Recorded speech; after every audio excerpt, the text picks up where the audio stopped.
आत्मा की पुकार है, बोझल से इस जीवन में काव्य एक चमत्कार है। मन को प्रसन्न करता है ये, मन को प्रसन्न करता है ये, असीम खुशी दे जाता है। तनावग्रस्त इस जीवन में काव्य ठंडी छांव बन जाता है, काव्य ठंडी छांव बन जाता है।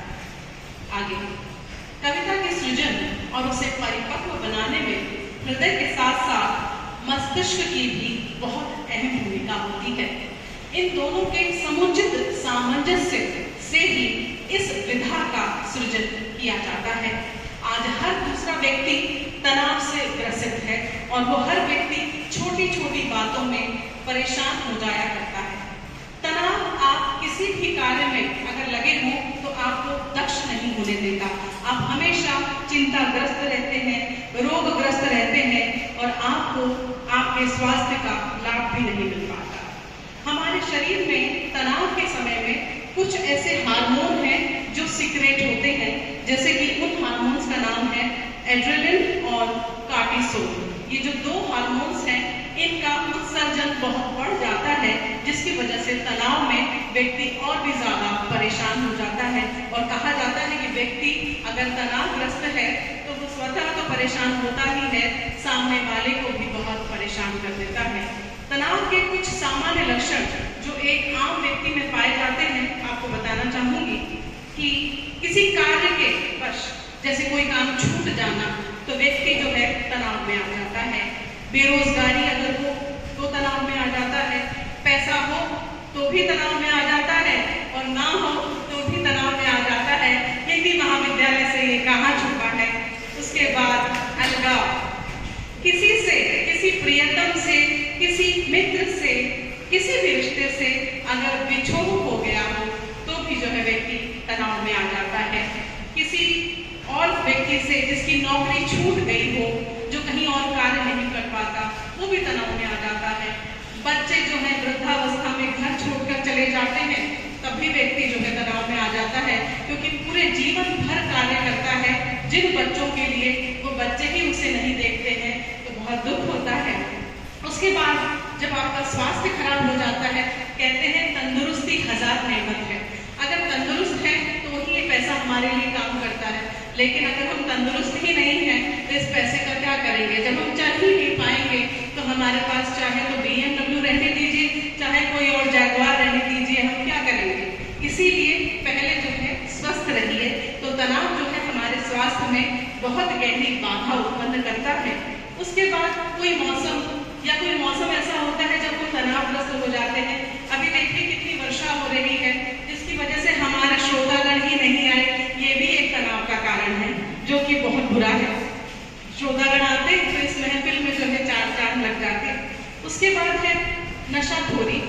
नशाखोरी है, ड्रिंक्स है जो लोग लिया करते हैं, उसकी वजह से परिवारों में बहुत ज्यादा जो है परेशानियां हो रही हैं। ये अच्छी बातें नहीं होती। उसकी बात है उधारी। अगर व्यक्ति के पास उधार अगर उसने दिया और अगर उसने किसी से उधार लिया है, उधार देने वाला तो जो है भूलता नहीं है, लेकिन उसको वापस देने वाला कभी याद ही नहीं रखता, तो ये एक तनाव है। और दूसरा, अगर आपने लोन ले लिया है तो व्यक्ति आत्महत्या कर लेता है कि वो कैसे उसको चुकाएगा। अब आते हैं इस तनाव प्रबंधन को जो है हम कैसे इससे बच सकते हैं। हमें क्या करना है, अपने जीवन के प्रति, हर चीज के प्रति सकारात्मक दृष्टिकोण रखिए। यानी कि हमें आशावादी रहना है, ऑप्टिमिस्टिक रहना है, हमें निराशावादी सोच नहीं रखनी है। हर एक कार्य में, हर कार्य जो भी आप नित्य प्रति का कार्य करते हैं उसमें आप अपना उत्साह बरकरार रखें। आप सुबह जो है उठे, एकदम स्फूर्ति से उठिए, आप जो है खुश रहिए, आप प्रयास कीजिए और ये मत सोचिए कि कोई मुझे आकर खुश करेगा।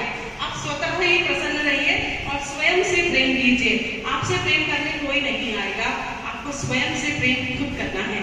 उसके बाद पर्याप्त नींद लीजिए। कुछ लोग आजकल, जैसे सर ने बताया था कि व्हाट्सएप आ गया है, फोन आ गया है, ये हमारा जंजाल है। सच बताऊं, ये हमारा जंजाल ही है जो हमारी आंखें भी फोड़ देता है और हमारे मस्तिष्क की बुद्धि हर लेता है और हमारे स्वास्थ्य को शनै शनै शनै प्रभावित करते हुए हमें एक बहुत बड़ी बीमारी कैंसर की ओर भी ले जाता है। तो इससे बचिएगा, और इससे अगर आप बच गए तो आप तनाव से भी बच जाएंगे। उसके बाद है, अपने मित्रों से अच्छा व्यवहार कीजिए और सभी से मित्रवत रहिए। उसके बाद योग का सहारा लिया जा सकता है और रोज सुबह वर्जिश कीजिए, दौड़िए, योगासन कीजिए, मन को स्थिर रखिए, यानी कि प्रसन्न चित्त रहिए, खुश रहने का प्रयास कीजिए।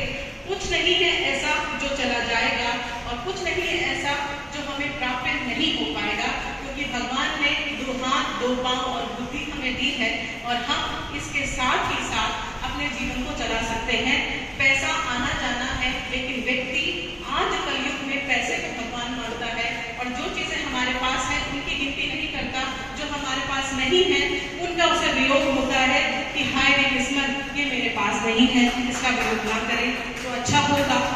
जैसे कि ये सब हमें भी आत्मसात करना चाहिए और मुझे भी करना चाहिए, जो मैं हमेशा भूल जाया करती हूँ।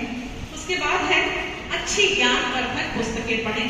यहाँ पर बड़े बड़े साहित्यकार बैठी हैं हमारे समक्ष, साहित्यकार सर हैं हमारे समक्ष, जिन्होंने न जाने कितनी पुस्तकें लिखी हैं।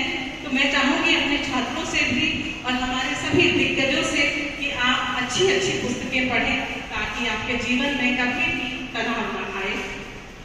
उसके बाद है, किसी पर कार्य मत कीजिए, खुद पर कार्य करिए और आत्मविश्वास बढ़ाकर चलिए, क्योंकि आत्मविश्वास ही सबसे बड़ी पूंजी है। अपने ऊपर विश्वास कीजिए, दूसरे पर नहीं, क्योंकि अपना अपना कॉन्फिडेंस सबका खुद का है, हम किसी और से उधार नहीं ले सकते। उसके उपरांत मैं आऊंगी